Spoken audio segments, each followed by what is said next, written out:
TK, are you all Today's the dressed day. up? Are you going to church? I gotta go show some.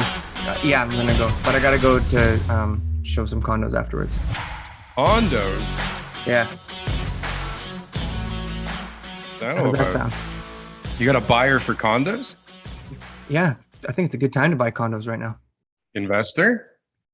Nope, first time No. buyer. First time First buyer. time buyer. What is their price point? Can you divulge this?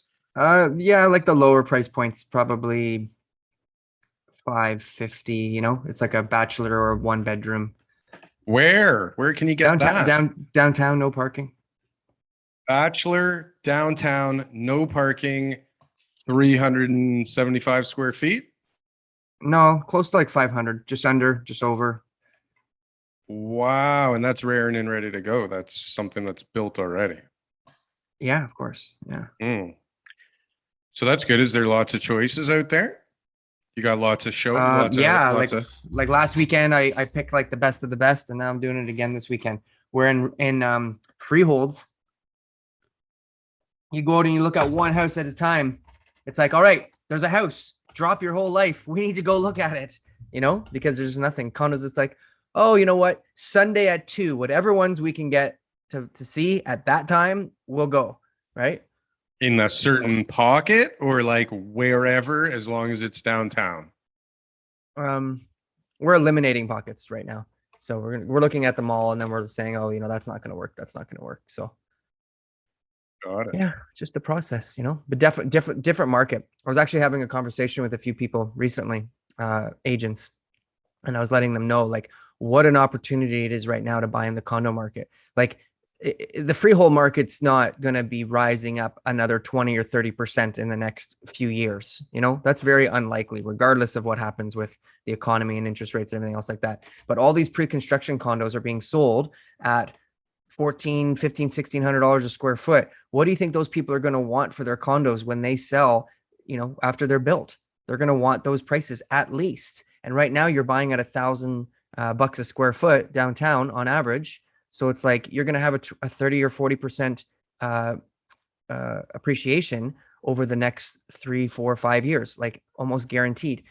Who's buying condos right now? Millennials. That's all they can afford. Where are all the baby boomers going to go? Condos. It's all they can afford, right?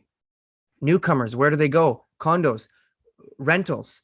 Investors, what are they buying? Condos as rentals, Condos, sure. right? Has to be So condos. if you're looking at like, I want to build wealth as fast as possible and I want to be able to get, a head start, don't buy the townhouse that you can barely afford and you got to get the ugly one that's on the main street, that's, wherever, just because, you're at the low end of this is for people at the very bottom of the freehold markets, like the very, very bottom where they're just on the fence of getting it or not. Don't buy the worst one just because in the end, no one's going to want to buy that from you in 3 to 5 years, and your appreciation will be a lot less. Instead, go and buy the best condo you can in the best building in the best location, stick it out for a while, and then chances are you'll be able to rent out that condo, suck out your equity, refinance, put that down on the house of your dreams when your income grows and all that kind of stuff. And now you'll have 2 properties and you'll be a lot richer for it. I read many books back in my day that said to buy the ugliest house on the best street. Okay. Well, that's almost the opposite of what you're saying right now.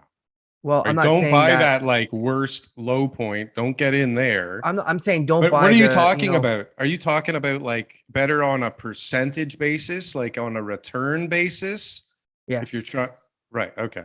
So Yeah. so rather than chase an amount of money, which you may get more of buying a smaller house, you're saying to buy a condo that will get you a better return over the next few years. There's lots of people who that'll be a better option for them is Yeah. to buy a condo, and they'll have more equity in 5 years than they would if they bought a freehold, for sure. So, but well, we have Daniel Foch ready to come into the conversation, TK. This is going to be a really fun day. I'm excited. Me too.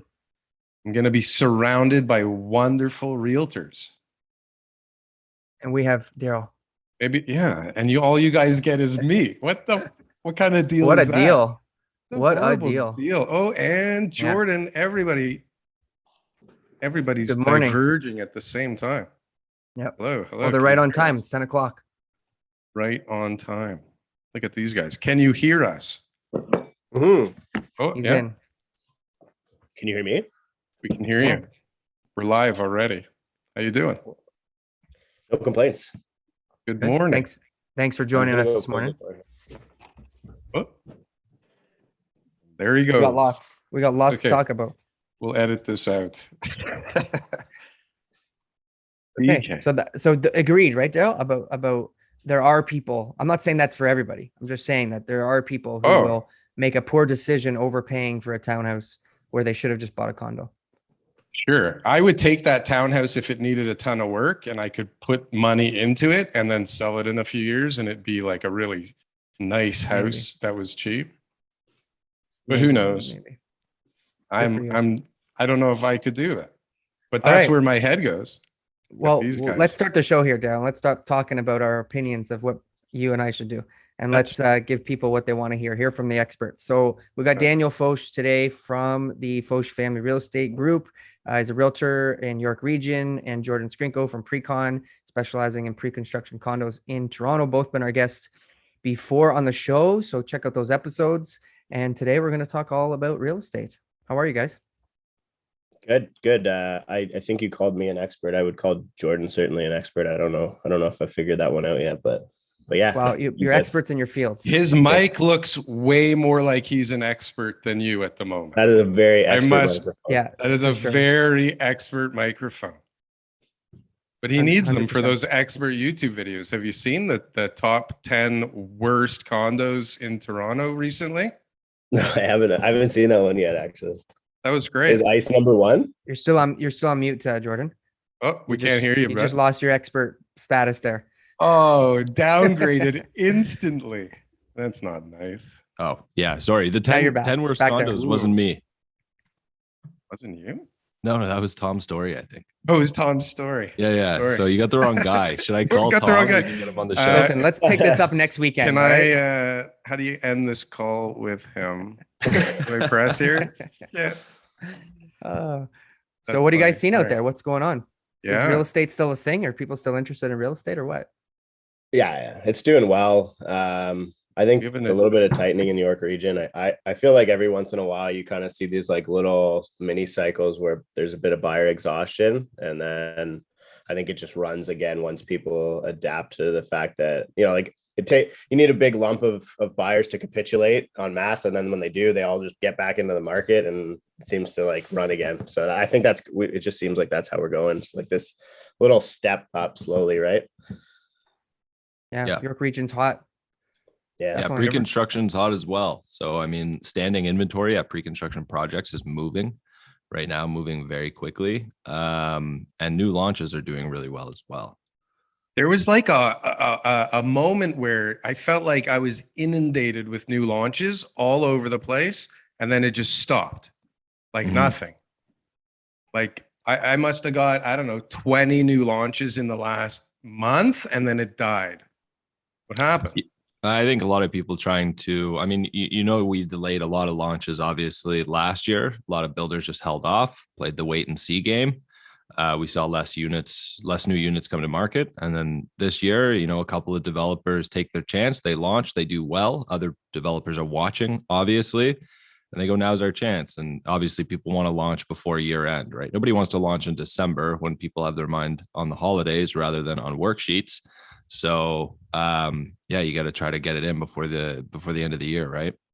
Well, and so maybe this is a good segue into the main topic that we all got together to discuss, and that's Evergrande in China. You guys reached out saying you wanted to kind of have a little discussion about that, which is great because I don't think there's enough people talking about that around here. I don't think anybody's really talking about what the effects are going to be on Toronto. I haven't found much of that or any of that at all. So I'd love to know I'm surrounded by 3 amazing realtors right now. I'm in like heaven right now. What do you guys think? I mean, this is a major story, this Evergrande.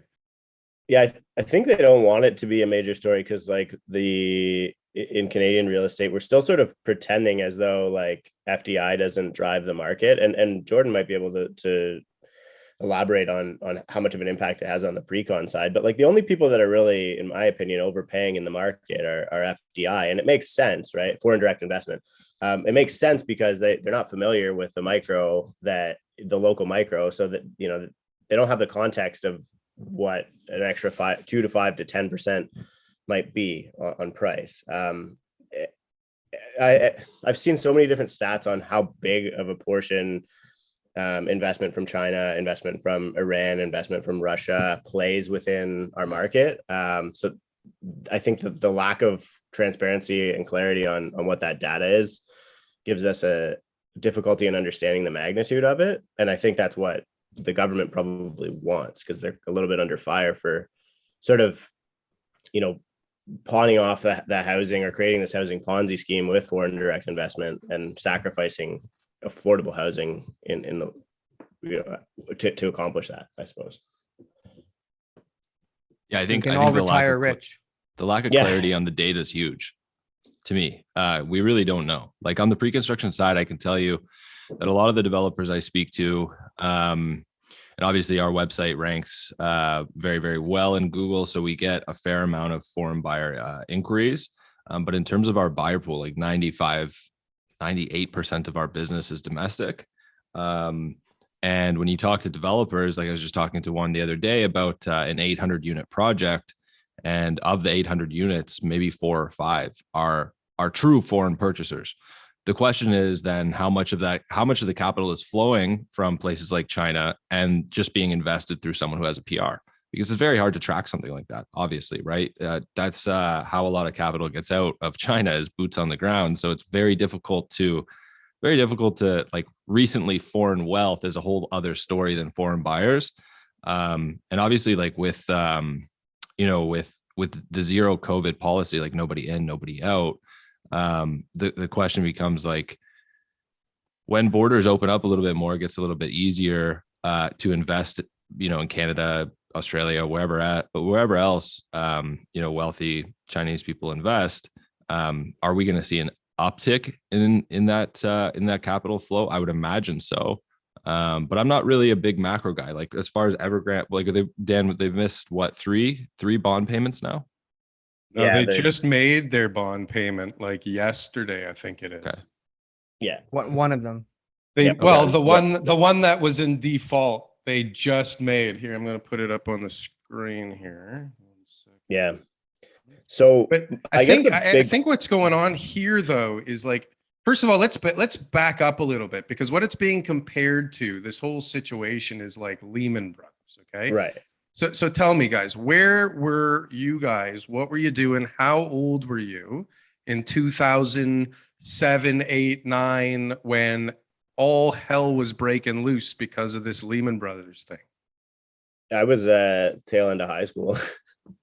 Yeah, me too. So And that, Oh, and I that was was- my beginning of the real estate career. So I was like, you know, doing a few deals a year and I was super happy about it. So I wasn't as exposed to, Yeah. you know, as much of it. But So let me Daryl, tell you. let's hear your story.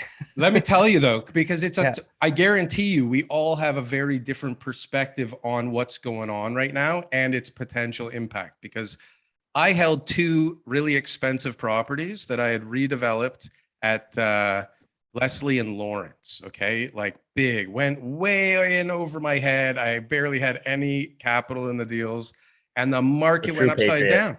Right, but I was like, this thing's going to go on forever and this is amazing and I can get all this funding and like go. And you know who's going to have money to buy these when the market goes to shit? The rich people. They have money all the time. They're going to have more money. They're going to buy this. And it went the exact opposite way. The rich people stopped buying right away because they're smarter than everybody else. And they just sat there and waited to pick my bones when there was nothing left. No meat left on the bone. There was like negative meat. So for me, going into this thing that they compare to Lehman, I get a little nervous. Right. So it's so easy to draw a comparison to Lehman Brothers because the capital amount on the first three bond payments that were missed is exactly 600 million, right? US dollars. So it's like the magnitude is identical, but it's completely ignoring that just in the last 2 years, the monetary economy has almost doubled in size, right? Like the amount of capital that's circulating is almost doubled in size. So you could basically, like, hypothetically just slash the actual magnitude of that in half. In half. But and that's ignoring how much the economy has grown since 2008 period, right? Then you're also saying, okay, Lehman Brothers happened in the US and it happened in a very capitalistic banking system, right? Whereas China is, with the central economic zones or whatever they're called, they have created a system that's almost more like Canada's banking system, a little bit more oligopolistic, a few market leaders, very domestically strong. And so I can't see it having a systemic ripple effect like Lehman Brothers. So I think only the dollar amount really is comparable to Lehman Brothers and the global significance of it. And again, like there's not 2,000 institutions lending out money in China on ninja loans. Like, don't get me wrong, their real estate market is insanely frothy, but I think that there's this other phenomenon that you see, and this is what Canada sees a lot of, where a lot of people in China who have made it because their system is basically, if you examine Marxism at its core, Marx basically said that a good, strong communist system would be built on the back of a strong capitalistic system. And so that's sort of what, some people are implying the idea here of these central economic zones. I think it's 7 or 8 cities in China where they basically said these cities are now capitalist, and they did a damn good job at it. Like these cities just exploded in size. And you look at like Beijing, like, or Shenzhen, like the 70s to today, and it's like nuts. Like nobody has ever done this at this scale. And they're building like towers that would take 6-7 years to get from entitlement to completion. And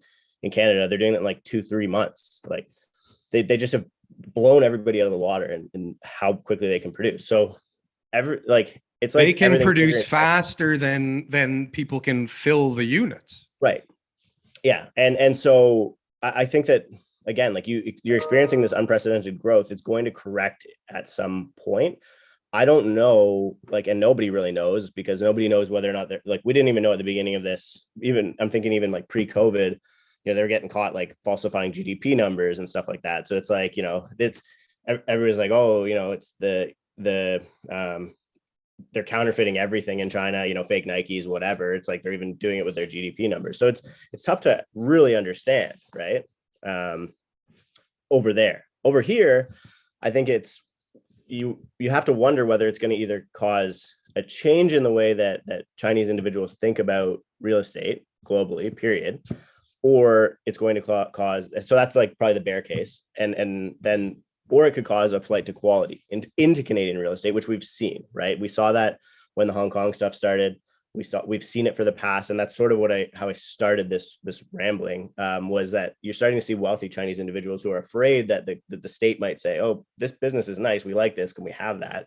And so they're starting to move money into Canada, and they're moving into Canadian real estate. And our land registry system is different than theirs; it's one of the strongest ones in the world, and they like that. And so I think it's just as likely that a Lehman Brothers style collapse happens, that it could create one of the biggest bull runs we've seen into the Commonwealth real estate, right? And I actually would say that I would weigh the odds to be almost identical. Yeah, I'd say they're probably heavily in the favor of that. Right. It just makes sense. I just can't help but have this eerie feeling of, uh-oh, not again. Right. Yeah, I don't know if this is the straw. Like something's going to happen. Like with the amount of risk that we've introduced and like basically completely blown the class mobility in the world. Like I think that the amount of money that's been pumped into the economy has made it so that, and you're seeing it with crypto, you're seeing it with stocks, like, the GME and all these options and stuff. It's like, if people want to get from the lower middle class to the upper middle class, they literally, the only way they can do it, pretty well the only way they can do it, is to take an insane amount of risk, right? So that eventually, I think that's more likely to be systemic and create what would be probably the next bubble than something like what's happening in China, where you have very experienced politicians and businesses running what's happening there, right? So, and what happens simultaneously, let's say they do go down or they change drastically, because they're one of the biggest out there. All of the things that depend on them and all of the materials that they need now need to go elsewhere. And so, what does that do to the availability of all of these things and the price of all of these things? And then, how does that affect the new construction? Right? Right. Because if we already think we're going to have this tsunami of humans coming in before all of this happened, now we have this tsunami of humans with a lot of cash coming in, and we're in a crisis of supply. And now all of a sudden, the product, like the all the products, or God knows, they're supposed to be going here. Now they're not going here. They're like at some port over there. Now they need to come here. How much do they cost? Are they even usable? Like, what the hell's going to happen with all this stuff? Well, I mean, the latest report I saw on labor and materials for just new low-rise construction is 23% year over year. That's the increase we're currently facing, right? And some developers will tell you, like, they know of developers who aren't launching, condo developments on land that they're sitting on, specifically because they're not sure where or what these supplies are going to cost. So it's really hard to build a pro forma and hit your profit targets for construction financing when you're not even really sure where the cost of those materials are going to be when you're ordering, right? Yeah. And then if you apply in like 5 months, all of a sudden you have inclusionary zoning. Yeah, I mean, it's the perfect storm of replacement cost exceeding far above and beyond, in replacement cost. People think like the resale asset, class is mooning, is skyrocketing, and it is. It's appreciating rapidly, with very little signs of slowing. But I think like the replacement cost of housing is inflating quite a bit quicker. For sure. We had a guest on a couple weeks ago where luxury home builder, she builds large homes, and we were asking those questions, and it seems like she's able to really get a grip on the cost of construction materials and all that kind of stuff. And it seems like not only that, is that the end user is also understanding and almost sympathetic for the builders, and they're almost saying like, we understand that, in order to get this project complete, there may be changes down the road. And so I think in the beginning of COVID, that was like unheard of. It's like, what do you mean I got to pay an extra $60,000? I can't believe it. You're a crook. Now it's like, hey, I get it. Keep my project on time. I've heard about all these horror stories that it could be, a year delayed. I don't want to be homeless. I want my dream home. I want it for Christmas, summer, whatever. And that people are more understanding. And I think that's helping builders right now. Right. I could believe that in the luxury segment for sure. I haven't seen a whole lot of builder sympathy in Toronto, though. I tell you that much. Not on the condo side. No. Oh, Read the here, comments sir. about Daryl. Here's an extra 10%. Thank you for letting me buy this, sir. The funny one is like in detached stuff, like up here, a couple of plans of subdivision that were done a long time ago, but they're going out and asking buyers for cash, right, to top up the difference. And these are like, so and not small either, like 150, 250K on homes. Or else what? Right. What's that's going a on? great Are they question. agreeing? Are they agreeing? Yeah, I mean, I think that like basically, so without saying too much, like there's purchasers who have agreed, and then there's purchasers who haven't, and the people who haven't lost their deals yet, right? So I don't really know if it's within their. Can they? That's a great question, right? Like I don't know if it borders on like a force majeure kind of thing, but anyway, I mean, I think that the whole concept is like, to me, and this goes back to the Evergrande stuff. It's like we've really broken the way that our economy functions. Like the fact that you can go and violate a transaction, or at least attempt to, like that in some random way, that, and like just the meaning of money in general. Like I think that the past 2 years have really broken the way that, and I think politicians are realizing that they've lost control of their most valuable asset, which is the economy. And the way that wealth is being distributed is just not at all in favor of them. So I'm interested to see how this all plays out. And China's a really good example of it, because that's I think probably the most likely end scenario of this is that Evergrande basically just becomes a state run organization, right? Like I actually don't see a scenario in which that isn't the ending of it. 100%. It seems like that's the end game with many of their recent decisions, whether it be the real estate market, the tech market, the education market, the gaming market.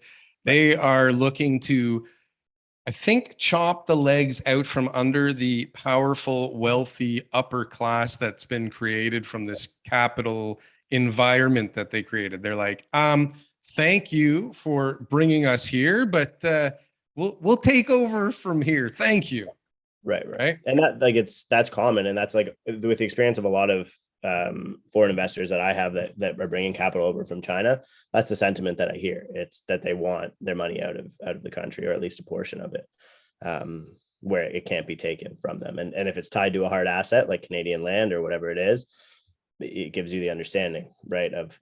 And I think that's when people are like, oh, they're buying at 2 caps or negative cap rates or whatever. It's like, well, that's their ulterior motive. In some cases, I would say, yeah, we are seeing money laundering, and it's pretty rampant in Canada. But I don't think that that's the primary objective of a lot of people. And it's the same with Iranian investors, right? A lot of them just want their money on Canadian soil and in Canadian soil. I think fear is such a huge motivator, right? Like just hearing about all this stuff. I mean, we're doing a podcast on it.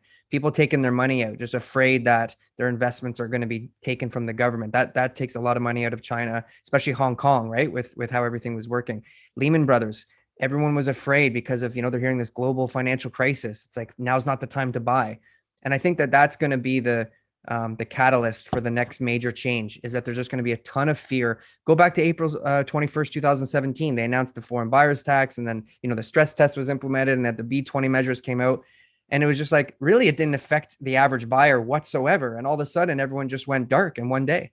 It was just like the next day, everyone said, no, I don't want to buy anymore. And the market tanked, right? Or it's just like, I'm going to just wait and see how this plays out, because I really don't need to buy right now. Right? So if I'm wrong, fuck. And if I'm right, that was a close one, right? Because it could go bananas. Listen, if a $300 billion company does all of a sudden, I mean, I guess if it goes government, I don't know what the hell the effect of that is. That's got to have some kind of crazy ramification, I would imagine. Well, that's where the flight to quality scenario plays out from my perspective. It's like, okay, and it was the same with like when Jack Ma went missing, right? It's like they get away with a lot of shit over there, right? Like, and that's, I mean, this is probably our new global, superpower. So maybe we should start paying attention to this all over the world, right? For better or worse. I'm trying not to get whacked right now by walking myself back, but I think that when it's bigger and bigger magnitude, like if it's Alibaba and then it's Evergrande, like if these things start getting, then I think that you're going to see more and more people who are had ambitions to start an Evergrande or start an Alibaba, where they're like, shit, maybe I gotta get out of here in America. Where can I go? And their investors too will be more hesitant. Right? Exactly. And so I don't want to fund you to find out. Right. Yeah. And that's what happens is all of a sudden the buzzword is contagion. Okay. Yeah. So all of a sudden everybody's going, hey, what's going on over there? Could it be? Hey, last time, not so good. Maybe we shouldn't launch right now. Maybe we should launch right now. Maybe we should all launch right now. Or who knows what what it's going to be, but people are It isn't just the 4 of us guys talking about this, right? There's some guys with some monstrous amounts of money to park or to get out of being parked, right now because of this thing. And there's probably some guys that are fucking worried that there is going to be contagion, that people are going to start wondering what the hell's going on here? What can the ramifications here be from this? So it's $300 billion.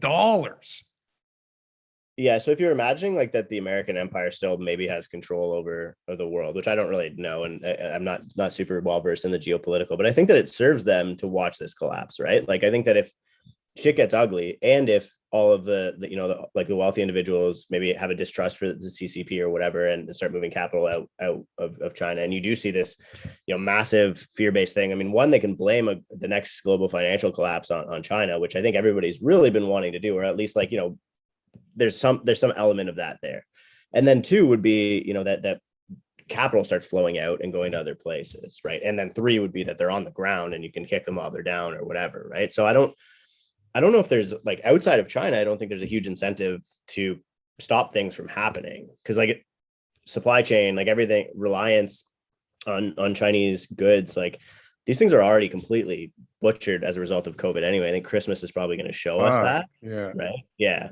So this might just be like the last thing to get them where maybe the world wants them to be. I don't know. I mean, I haven't thought about that element enough. I just really think about like what happens to the money that comes out of there, right? Because we know it goes through Hong Kong. We know the most likely place for it to land is within the Commonwealth. Yeah.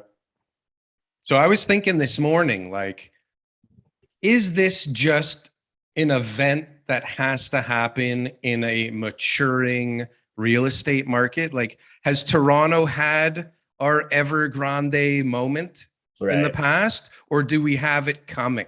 Because I mean, this thing is rocking and socking too. I mean, you could definitely, I don't know if we have as many vacant units, and we're definitely not pumping shit out at the rate that they are. But I mean, the demand is certainly here. We're definitely in crisis. There's no one disputing that. Like, I think so. I think that there are you can't ignore the cyclicality of supply and demand and property, right? But I still think Toronto is very early. Like by, and Jordan, you posted this with the UBS bubble index, right? Like it's like by all the metrics that they actually use to evaluate what a bubble is, we're fine. We're not even close to your Hong Kong, London, et cetera. I just don't think that UBS, and this is like something I was joking about on Twitter. Like I actually think that European people don't understand that Toronto can be a world-class city, Vancouver can be a world-class city to the caliber of London and Hong Kong, because they don't fly there because they have no reason to, right?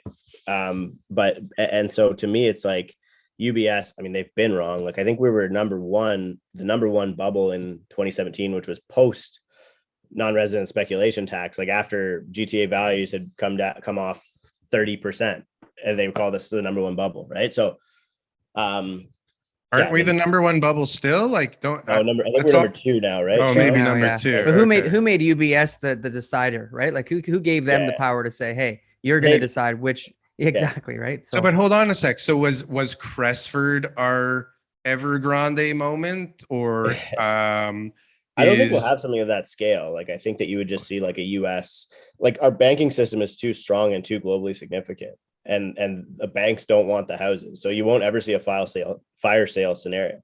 We can't foreclose, right? Or we don't, right? So you see power of sales. It would take literally, like it would be like the 90s. It would take 2 to 5 years for us to go from peak to trough. And there's enough time for people to trade in and out of that. Like if you're not an idiot, you're probably okay, right? On an individualized basis. That's an interesting point. So what happens next? So as this is happening, we're also seeing a very big change in how currency and the financial markets work with cryptocurrencies, right? So those are obviously sooner than later going to start getting adopted into real estate and buying condos, and soon you're going to be able to buy it with Dogecoin or Ethereum or whatever, right? Bitcoin. What's that going to do? Because that has to be coming soon, right? I mean, you got all these young crypto bajillionaires, and they don't have anywhere to spend the money, right? Like, isn't real estate the perfect place to park a bunch of that money outside of the crypto sphere? Yeah. It's funny. I just had a young client actually the other week who who took a bunch of his crypto gains and bought a $1.5 million pre-construction condo. He's not the first person I've seen. How did they pay for it though? They had to cash out and then use those Precisely. funds. Yeah, That's not the same. it's not efficient. No, 100%. It's not. I'm waiting excitedly for Bitcoin or crypto collateralized loans. That'll be fun. But yeah, no, that's exactly what he did. And his opinion on it was just he's made all this money really quickly in crypto, in his opinion, mostly accidentally, and just wants to park it in something a little bit safer for the long term, which I can understand. I remember back 3-4 years ago, I had a bunch of not a bunch, but a few people who had made a ton of money on like weed stocks who took those gains and bought condos with it. And again, same idea. I accidentally made all this money. I'm not a day trader. I'm not a crypto trader. I need to park this wealth into something, for More the long haul. stable. Yeah. Yeah. Yeah. Yeah. So what? And they Sorry, got out at go the right ahead. time. Yeah. Probably not, actually. Why you think it's still going to go up? This guy's got Everything's crystal going to ball. keep They going got into up. real estate a few years ago out of weed stocks. They made a killing. Their Yeah. real estate's now gone Oh, the up, weed, and they Yeah, got out. but the on weed stocks are at the going to right come time. back again. They're all Okay. going to consolidate and Next go week. crazy. Not like 4 weeks. No, anyways, but let's All right, I'll buy imagine this I'll world. buy my call options tomorrow. Yeah, you guys heard that. For That was 4 week expired. yeah, This this is is not- disclaimer or whatever. This is not financial advice. This is for entertainment purposes only. Do your own due diligence. No, but seriously, like imagine a world where, okay, the floodgates are open. We're trying to get 400,000 plus real people coming in now, not just paper being shuffled from one ledger to the other, like actual human beings. For them to hit their target this year, actual human beings are going to have to come in. So now we have human beings racing to come in, all kinds of money racing to come in, the digitalization of payments for this stuff, which will now make it a much more liquid market and tradable, right? Like people will start buying like some guy who bought Shiba Inu 3 weeks ago will buy 6 condos with it now, right? Because he just made $1 billion because he was stupid and put $1,000 in 4 weeks ago. I'm not even kidding. So this is the environment we're actually moving towards. Is there anything price deflationary about this? No, and that's what I'm saying about, like, I think the global, we still like they pump so much money into the economy through QE and all these other programs that the reality is that hasn't even started making it into the consumer economy yet. Like when they talk about like inflation and hyperinflation, like I actually think it's like maybe not hyperinflation like to the thousands of percents, but yeah, I think we'll be inflationary for years, right? But that doesn't mean that significant financial events won't happen that can and will screw a lot of people. Like it doesn't if Evergrande defaults and becomes a state-run company and all the investors have to take zeros on their investment or whatever, or maybe their pre-cons don't get built and they get their capital's been tied up for 3 years and they get no return on it or whatever, right? On an individualized basis, there's going to be suffering, right? But I think that as long as you're basically out there, and the 4 of us have it great because our income is tied to that inflation, right?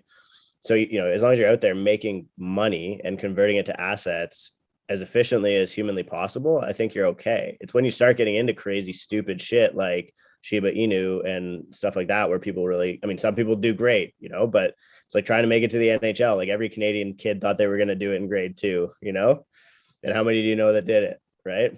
So Yeah, you only see the lottery tickets that paid off, right? Right. Like, that's the Sure. reality. No one posts their crypto losses. right. No, not too many people are out there on Instagram going, look at all the millions I lost. This is great. It's really true. So tell me, Jordan, recently, like, has there been a poor launch? Like, has there been a poorly received launch recently? No, not really. Like, what it's is the just- most recent poorly received launch you can remember? Well, it's interesting. So I talk with all obviously like other pre-construction brokers who move a couple hundred units a year all the time, and it's interesting to me how one of us will do really well on a launch, while someone else will just the launch will fall flat, right? So I get there's all kinds of examples where like I'll do incredibly well on one, the project just really does really resonates with our database, and then someone else just can't seem to move a unit at the same project. So it's really fragmented. It always has been like that. But as far as like a project that has had really like struggled hitting their sales targets, I can't think of one recently. Isn't that crazy? What about Yeah, Perch? I guess. I mean, like you're seeing, like in the more premium, like luxury pockets, like Yorkville, like you're seeing these things launch, 30% above resale. And it's being absorbed. right? Like, Is there a change in the number of foreign purchasers at all as a result of Evergrande? Up or No, down? not that I've noticed. I mean, I think this whole year, the number of foreign purchasers that, or at least foreign purchaser requests that we've had has dropped dramatically. Dropped. Yeah. Right. Okay. Why? Kinda Do you have weird. any idea why you think Yeah. that is? I don't have a lot of insight. I mean, in the last few weeks, we've had an uptick in specifically Hong Kong. I'm working with a lot of buyers from Hong Kong right now, which is atypical for me. I normally don't. But prior to that, the year has been really quiet for any foreign purchasers, at least on my end. Interesting. Well, I wonder if that's like, so what I've noticed is in the industry, you guys, the platinum agents, have really become the brands, right? Like you're basically your own little shops, right? Who are selling other products. So it may be as a result of like, this is just your clientele isn't into the same thing that somebody else's client base is into, no? Oh, Like, I 100%. imagine- like we're not the biggest movers of foreign capital by any means. Like You need Condo there are Wong. brokers in the exactly. There are brokers in the city who specialize a lot more than me in foreign purchases. Yeah, but that would be an interesting thing to find out because I mean, there's gotta be. I mean, so who are they buying from? Everybody, like everybody says, other than Brad Lamb, everybody says it's like 95% is local. Brad Lamb says it's all foreign investment, but everybody else says it's all local. So like, Who's everybody else though? Like the people selling the units, or like the media and like government reporting? no, I agents? mean like the developers that I know, Right. Jordan is saying like 98%, I think he said 95 to 98%. He just said it Right. of his. I mean, I know quite a few developers also, and they all, for the most part, I mean, there's certain developers that are definitely targeting the foreign investor, like Well, look, Liberty. so look, of my four current Hong Kong clients, three of the four, one of the two of them has Canadian PR, so they're not foreign buyers, right? Right. Technically, they're not recorded as a foreign buyer. They live in Hong Kong, right? Their money's made in Hong Kong, but one of them has PR, so they're not recorded as a foreign buyer, right? And so it's, you could say it's foreign capital, but not a technically, legal description, not a foreign buyer. Right. And I think that's the majority of like, I think if you were to say, okay, well, maybe true foreign buyers paying the 15% tax is maybe 5% of pre-construction purchases, but how much is recently foreign capital? It might be 20-30%. Right. Mhm. And then I guess another question would be like, how many of the LPs, like when it comes to financing these builds, how much Right. of that is foreign capital? Because I would imagine Right. that's a bigger percentage. Right. Yeah, I mean that's where you're going to see the FDI because private equity isn't taxed the same as an acquisition, right? And I would agree with you, Jordan. Like we see it the same way. And I even saw a deal this year that was delayed. Basically, the people increased their purchase price because they were waiting for their PR, and it would have Oh, saved no them way. 15%, right? Yeah. So and it was kind of dumb to begin with because they shouldn't have purchased prior to having it, but I guess they expected it to be done or whatever. I don't know. But so I think that you do see a lot of foreign direct investment happening through PR since non-resident speculation tax happened, right? And I think everybody knew that was going to happen, like that was the easiest, most likely circumvention of the non-resident speculation tax. I think, and so I guess the bigger question becomes, and this is like something I've actually just heard sort of like boots on the ground from trades, where they're like, when we're doing PDIs, every name on the when they're going through the whole list of purchasers is a non-Caucasian name, and so they're like, we would make the assumption from there that greater than 50% of or greater is maybe not foreign direct investment, but in some way capital that's related with non-Canadian economic activity, right? And so that's sort of that's the big question from my perspective is, And I think it's misleading, right? I think that's misleading is when we see ethnic agents who are doing pre-construction or even resale or whatever it is, and all their clients are all from their community. And it's just like, oh, where are all these people? I mean, there's just a lot of people in Canada who They are could be born in other Canadian, countries who are 100%. permanent residents or citizens that buy real estate. Like Yeah, exactly. even when I talk to other agents who are like in the Sri Lankan communities and Indian and everything else, all of their clients are Canadian. like every single one of them, and they're doing high volume of transactions Yeah. as well too, right? So I would see that it would be probably pretty similar in pre-construction, Right. that a lot of these people are here. Yeah, it's right? almost like they're using like, and some of the people that I hear making these like just wild card estimates are like people who are using like the dirty South American version of like foreign investor, like where it's Yeah. not like actually the tax law defined version of what foreign investment is, right? Yeah, Like they're exactly. basically calling people foreigners, which is That's- not. And who gives a fuck Nobody anyways? does. Like, I do just any think, of like, us from care? No, no, the I mean units some of have the to get trades. built. Like those units need to get, somebody needs to buy those units for that Sure. supply to come to the resale market to help domestic, demand actually like equate properly, right? Like Well- those units have to get built. So someone has to buy them. As far as I'm concerned, like whether it's recently foreign capital or totally domestic demand, either way, like it's a good thing. Like Right. the more sure, like, more this is units the- developers can sell, the more we can deliver, and the quicker we can fix the supply issue in Toronto, right? And that's our segue to our next topic of the vacancy tax, because what a good motivator, whether it works or not, what a good motivator for whoever's buying these units to say, you can't just buy them and keep them vacant. You got to rent them out because we need supply, right? So yeah, so before we jump on that, I just want like the last piece there is one thing people don't realize when they're complaining about people buying at negative cap rates or whatever. If somebody's losing money, they're so like it's socialism. They're literally economically, they're socializing the cost of affordable housing, right? So they're doing the market a favor. They're not like, yeah, sure, that causes an inflation of price, but if they're renting something out and their carrying cost is $2,500 a month and they're renting it out for $2,000 a month, they're absorbing the cost of providing housing that's more affordable than ownership would have been for that end user. So all pre-construction condo investors are socialists? No, but they're No, socializing. just the ones that are underwater at the moment. Just most of them.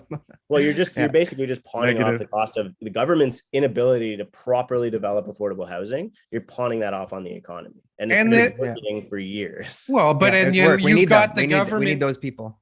But you've And got it's the like- government behind your sales blowing a ton of cash into appreciating that asset that you may have lost on month to Right. month. But like when you sell it, it went up $8 trillion, right?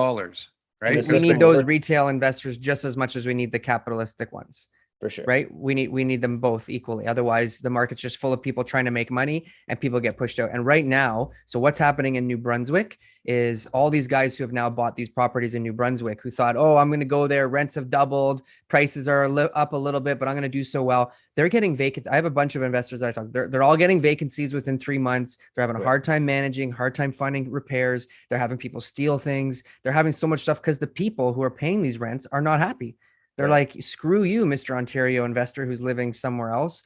My rent used to be $600 and now it's 12, right? And I'm just going to stay here Now for all a of a bit. sudden they get to feel what it's like to be the foreign investor, right? I'm gonna not pay for a few months, take off, let you do your thing because you're not gonna chase me. I had a lender who told me the only place that he would not do any of his deals was New Brunswick because of the type of legal system they have for small claims court and all that stuff. It's basically like, impossible to chase people in New Brunswick compared to other provinces. So he's lending money and he's like, the only province I don't do it is New Brunswick because he tried to chase people for money there before and it was very tough. So this is what people are dealing with, and people don't want to There's a pay double more rent. tax too on the way in, right? Say that again. The double tax, is it double land transfer or some sort of holding tax? No, land in transfer New tax Brunswick? is low there. It's very low. It's reasonable. I know Nova Scotia is proposing some sort of, outside province tax, but So I think the concept of like socializing that cost segues nice to the vacancy tax, because I think that from my perspective, the landlord and tenant board is another vehicle in which they actually socialize the cost of affordable housing and such that they make it very difficult to evict a tenant, and that allows the tenant to perhaps live for free for 6 to 12 months. And again, talking about small claims court system, what you're going to go shake a tenant down for 10, 20 grand, and it's going to cost you 10 to 20 grand to do that and garnish their wages. Like, you really just have to be a spiteful individual to want to do that. So for me, it's like the fact that we even have to do a vacancy tax is interesting, because they're basically just breaking the system more because it's already broken, right? And now we're starting to assault the rights of owners because they can't fix their the system that was designed to protect. But are we really going to be assaulting anybody? Like, is there going to be Well, a I major don't impact? Right? actually feel that way, but Yeah, like that's yeah.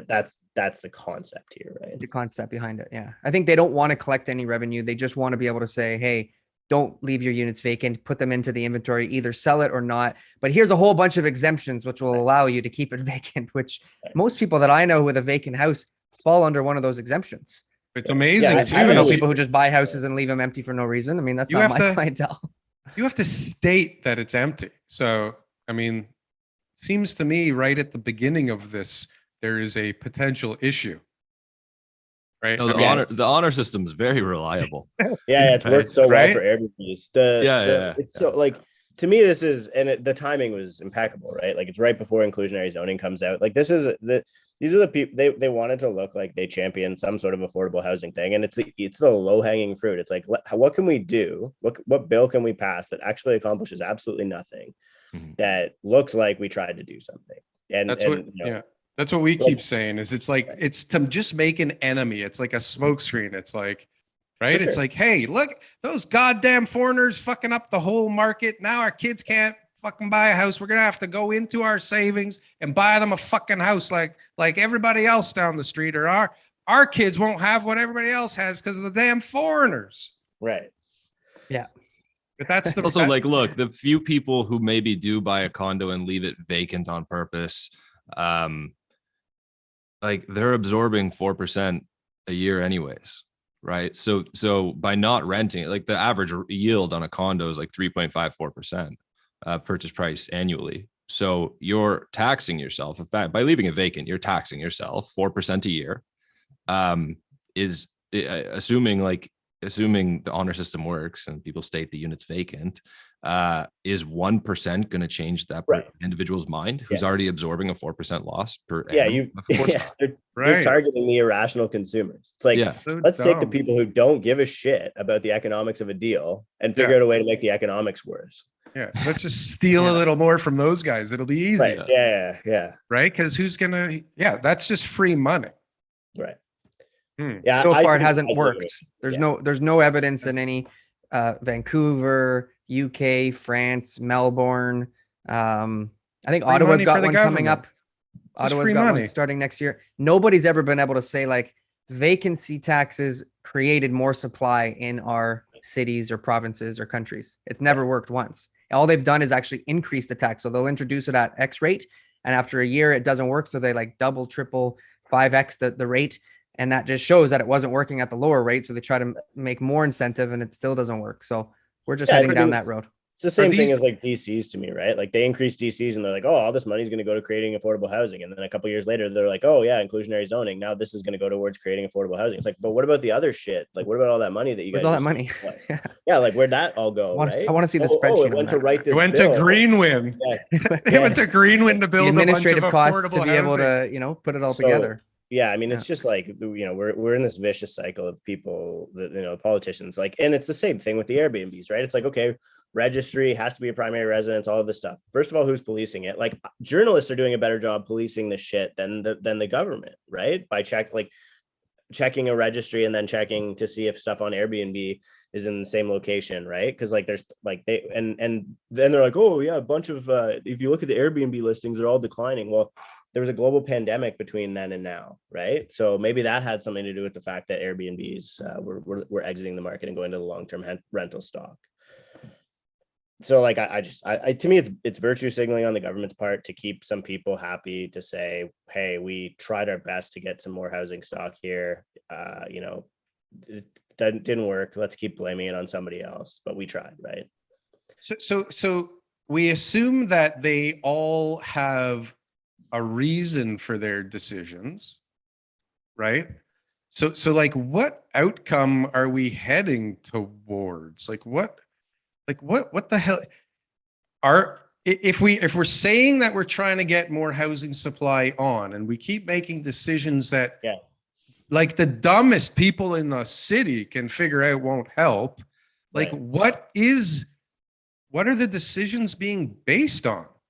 They keep the housing market on a bull run and get yours while you can. Like that's it. That's the same thing with development charges, where it's like how many stupid things can we impose to give us another excuse to tax owners that doesn't really accomplish anything. But like the development charges, they increased by 110%. What was that, 2016? They're like, oh, it's for affordable housing. We're gonna use it all for affordable housing. Well, how much housing did they build as a result of that? Was it directly quantifiable? I'd love to see how much money they're collecting on Airbnb registrations now. I'd love to see how much money they collect on this new program. I'd love to see how much money is collected on the non-resident speculation tax. But you can't find any of that information because this shit's not working. They don't want. Where's all you the to- Section 37 money for parks? Like, where is all this shit? Where? Great question. Like what? Like, and honestly, I'm gonna read you an email I have because I have a site in for application right now, and we're just waiting for a community meeting, right? And we're just waiting for the ward counselor to give us the date, right? Like everybody's waiting on the ward counselor. So the city planner saying he's followed up with the council office a few times but hasn't received a response. He said on Monday or Tuesday we can reach out to the counselor directly if we want to, which we can do. So this is 2 weeks just waiting to hear back for a date. I imagine they have email and like calendars, and it isn't too hard to set a date for this. Right. But like these stupid little, like this, can you count it as a delay? For me, it's 2 weeks. You know how much 2 weeks cost me on this project? Like honestly, Well, that's it, man. They're they're just throwing shit on the wall to anything they can virtue signal to make it seem like they're trying to help housing affordability without doing the one thing. They're all trying to avoid the one thing that they know for a fact, or at least I would hope they would know, that making it easier to develop. That's the number one thing. You want to help housing affordability. That's the simplest path. We are one of the slowest countries to get zoning, get approvals, to get these things. And we charge the highest development charges, and now we're adding inclusionary zoning. So we just keep increasing the cost of doing business in Toronto. We're doing everything in our power to make it harder to bring new housing supply to market. And then we wonder why the housing's not affordable here. It's just fascinating to me. While somehow demonizing the people taking all the risks and trying to act. Listen, there's no doubt a developer is in it for the money. Okay. Like, so fucking what? Let them make the money so that they can produce the supply. Get out of the way. No, people will, if you produce a piece of shit, people either won't buy it or they're going to let you know it's a piece of shit and it's going to become valueless. Like, and Yeah, people, I mean, it's it's like saying the politicians aren't in it for the money. Like if they're not taking salaries, then maybe I'd believe it. Right? I don't understand the whole thing. No, It's not. We're Like, not this is going where- for a 30-story tower in a place where you're allowed to build 6 stories. You know, it's like Right. we're in the guidelines. And what you're describing actually is a really interesting dichotomy because like they've literally broken it to the point like people are like, oh, like missing middle, gentle density, blah, blah, blah, whatever. Like the economics of building, I work with almost exclusively infill investors. The economics of building infill are absolutely garbage because it's costing you the same amount to do, you got to do the same bullshit to zoning bylaw amendment, et cetera, et cetera, et cetera. And I say this all the time. It's like secondary plans exist. Just let them be zoning. Like it's not that, I mean, it obviously is that hard, but like, why is it that hard? Right? Like you're literally paying somebody $250,000 to write what the secondary plan states and then spend 2 years convincing the municipality that the province was right in the context of your site. It's like, and then you leave it up for opinions and debates and Right. interpretations. It's like, right. But let's look at there's a book. There's a book here. We've written a book. Here's the rules. Go. here's the other side of the argument, right? And I'm not saying I agree with it. Look at what's happening in China. They allowed things to get processed quickly. They allowed things to just basically fly through under the radar. And then they're demolishing thousands of units because they built these communities, you know, that don't have enough, people to live in them or in locations that weren't suitable. So the whole premise behind this type of process, Daryl, and you hate to hear this, but this is what it is to allow the right decisions to be made because there are a ton of ugly buildings in Toronto and we have a lot of great projects, but there's every once in a while you drive by a building and you just go, man, how did they let that one get built? Right. And that's what they're trying to forced it to be built is the but problem. that's what they're trying to avoid. They're trying to make sure that the next decisions, and the problem is the timeline of, you know, the planner's career and the counselor's time in power and everybody else's is just not long enough. It's almost like there should be some really fixed positions that we aren't going to have go away, because otherwise people say, you know what, in 7 years I'll be gone. I won't have to deal with this. Let's just get around this long enough so then that way these guys don't make me look bad. Just get me to Right. the point where I'm making 100 grand per appearance and out of this mess. Yeah. Yeah, I I don't. mean, And it's that's- really interesting. The comment about ugly buildings. It's really interesting when you go through the lineage of proposals along a development site, a particularly like interesting location, like a premium location. It's funny because a lot of times you'll go through the proposals and you'll just see the degradation of quality each time they go back to the city, Yeah. right? Because they're losing margin and they're being fought on density. And okay, so now we can't afford to do that type of facade. We got to simplify. And before you know it, it's just the same building that everyone else already built. Have Well, you done like a video about that? That's such an No, I interesting. should. genre. I should. I have a bunch of would those love to. architectural plan saves. Yeah, Yeah, it's good. I'll do it. I'll do it with you. We could use my property as the subject. I have all the documentation. Nice. It's insane because what we originally designed could and should be built within the parameters of all of their documentation. But somebody in the city says, "Hey, I think maybe this." And we did this over there. And they And know this you're not going to is- go to the OMB.